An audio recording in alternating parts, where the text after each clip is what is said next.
Dentro do ar te admirei, em sua arte eu me encontrei. Dentro do ar te admirei, em sua arte eu me encontrei. O maior artista de todos os tempos,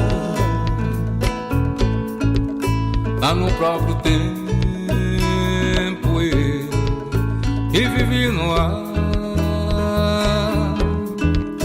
É o criador, compositor, autor da perfeita harmonia que existe entre o sol, lua, estrela e o mar, a noite e o dia.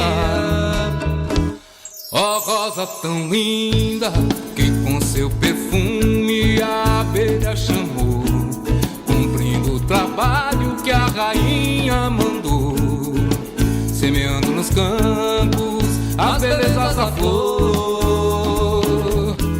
É a grande figueira que um dia o tempo também semeou, hoje ela dá fruto, sombra que refrescou.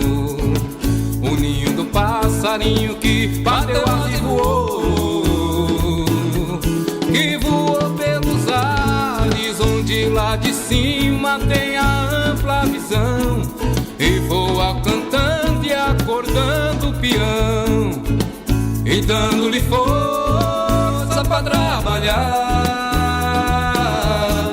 E a chuva que cai é água do mar que molha a plantação, vem dando esperanças que os frutos virão, e que essa vida vem melhorar.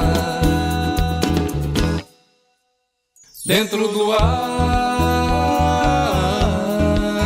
te admirei,